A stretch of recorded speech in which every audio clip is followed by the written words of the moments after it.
Katie Wilson says, yeah, I will go see Trump if Trump wants me to go there. She says, I'll talk to anybody. Good. That's great. That's great. Just watch out. She's getting her team together. And it looks like she's got some pretty good people on there. And then she has some other folks on there because she wants to get both sides, right? Like Abraham Lincoln and the cabinet that he put together.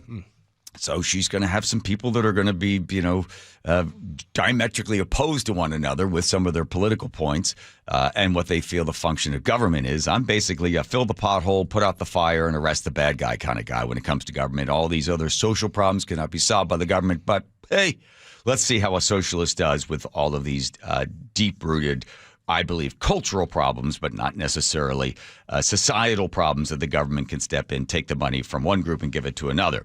So there's a Tiffany McCoy, who I'd love to have on. She's the executive director of the House Our Neighbors, and she's now part of Katie Wilson's transition team. So I watched when she was being interviewed by somebody, this gal who was not in the state of Washington. And you have to understand that the Seattle voters approved the social housing tax in February of 2025 to impose a 5% tax on individual employee compensation exceeding $1 million, effective January 1st, 2025. The tax is a payroll expense tax on business with Seattle-based employees who earn more than $1 million annually, with funds dedicated to the development, maintenance, and building basically public housing. So they were talking about this, the drafting of 1A, it was known as 1A, taxing employers who pay their employees in excess of $1 million.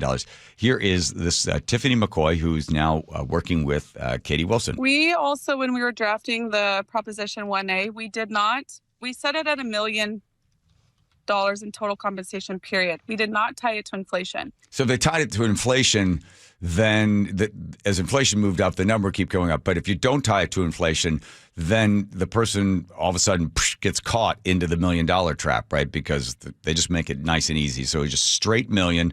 So in 5 years from now, with inflation, whatever being, you're going to capture more people, because the $1 million will not be worth $1 million. Inflation eating away at 2 or 3 or 4% a year. There's less value. But anyway, so they just said million, not tied to inflation, make it much easier. So even in 10 years, even though $1 million in 10 years is going to be different than $1 million now, it's still $1 million. It's still more than the vast majority of Seattleites will ever experience. So we didn't want to tie that to inflation because we want to tax the wealthiest businesses. And again, because these are businesses, these aren't individuals. Oh my God. Can you tax the floor?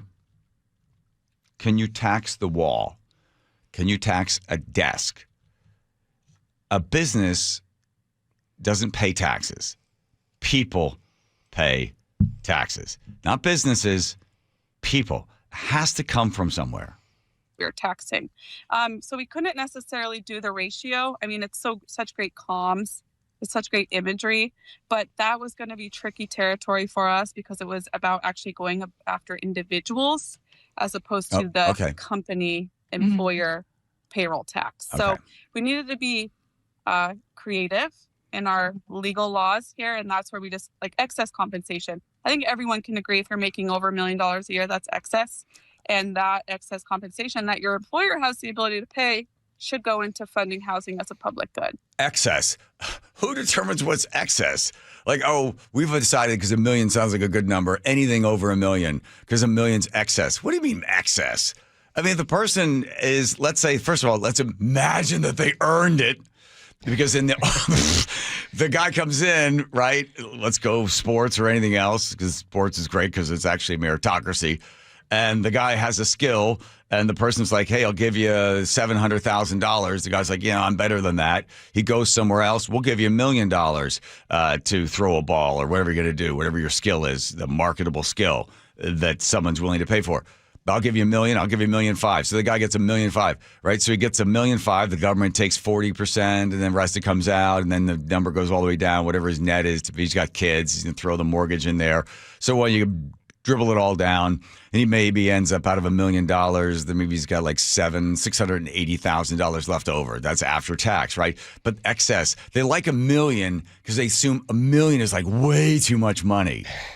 Like, ugh. Okay, so let's say the guy's got $650,000 net, right? Let's say he's got $1 million house. Put down 20% mortgage. He's got like 5%. So he's like maybe say $5,000 a month mortgage on the thing. Plus, don't forget the tax on his property is going to be close to $13,000 a year. So he's got included that in there. Maybe his kid's going to UW, right? Or maybe he's going to Harvard or some other great school. He's paying $80,000. He got 2 kids, $160,000. Plus, he's got a car, right? The car is $700,000. Plus, the interest is so high on the thing. So let's say, hey, is he still a millionaire? Oh, it'll be excess. It's such a, this is such a childish view of money. It's such a childish, immature view of how the market works. If you're good at what you do and someone's willing to pay you because you're going to do something that somebody else can't do, you're going to get more money than somebody else. So then her little co-host friend jumps in with this one. But in this case, you're taxing the corporation and you're saying... No, you're not. You don't tax a corporation. You're taxing people. The company, if they pay anybody more than... Listen to this theory. She's basically saying, so maybe the corporation won't pay that guy or gal the $1 million because they don't want to pay the tax. So $1 million, they're paying a tax of 10 or 5% on that excess. So that actually makes it in the company's interest to pay people less or to pay the tax and build that into their strategy. All right. Okay. So what she's saying is to avoid having to pay the quote unquote excess, what they'll do is they'll pay everyone else that a little more. Why? Why would they do that? Which brings me to two very different people, both CEOs. One guy named Brian Cornell, who in 2014 got the CEO job at Target. And at that point, you could buy Target stock, and it was doing pretty well. In fact, they compensated Mr. Cornell in 2020, $77 million because he was getting a package, which was his base pay, but then he got paid stock on top, how well stock did. So in 2020, he was making $77 million, Brian was. The stock has tanked. It's fallen 64% off of its high. And now Brian Cornell is making $9 million. So he went from $77 million down to $9 million. Why? Because he was tied to the stock. And the stock bombed because Target did a whole bunch of stupid stuff. So now here he is, looking at what 48%, whatever the drop is on how much money he was making. So I looked up to see his house so he buys the house or buys what he buys, making $77 million. Is like, oh my God, look at the size of the pay cut he takes from 77 down to $9 million. Brian in there running Target. They've got a new guy in there. So now look at the guy from Walmart. So Doug McMillan, I think is say his name.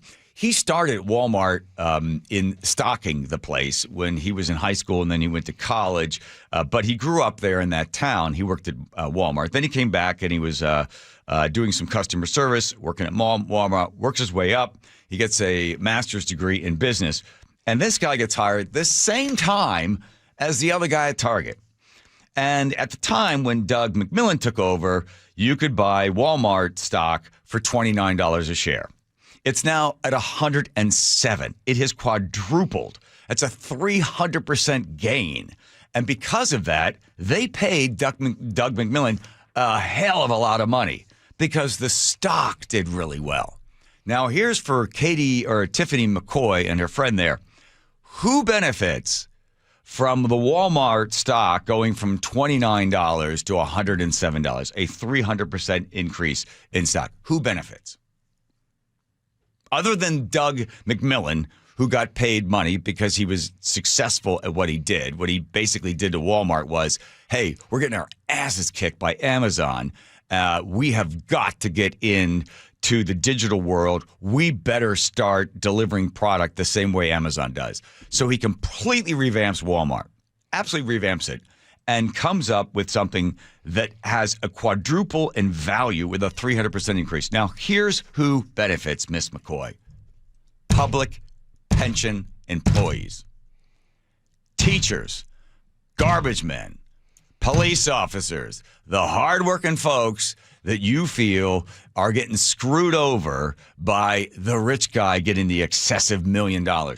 Because of the work of this guy at Walmart who had the stock blow up big, and yes, they paid him for it because he was tied to the stock. So yeah, he retires, he left. And by the way, when he announced his retirement, the stock took a big dump on the floor because people are like, oh my God, not that guy. We can't lose him. Why? Because he's good at what he does and we pay him for what he does. And look how well he's done for us. So if you're one of BlackRock or Fidelity that buys that stock and puts it in pension programs for employees in various public pensions around the United States, they're loving it because that's their retirement. That's the stock. That's where the money came from because this guy did a really damn good job of turning Walmart around and saving everybody and saving jobs and increasing the size of Walmart. So he got paid well, but you would see that as excessive. He earned it. The weirdest part of anybody, I don't know if she's a socialist like Katie is the whole idea of earning it. It's not your GD money. You did not earn it. You don't have a right to it. And because it's $1 million, it makes you feel good to take a piece of it, right? But what part of my hard work is your fair share? That's a great quote from Thomas Sowell. You have no right to take it. The government takes a piece of it or whatever. But these people have this idea, and of course the people of Seattle think it's a great idea to tax the millionaire and then build homes, inefficiently build homes or affordable housing, whatever else. I got news for you. These people are not going to stick around. I heard from my friend Scott today. He's moving, going to Arizona. I think it's in a couple of weeks. He's just done. He'll leave. Other people leave. They'll leave. They won't be there. They're not going to sit there and allow you to take your fair share of their hard work. Again, it is a childish view of how money works and how the market works.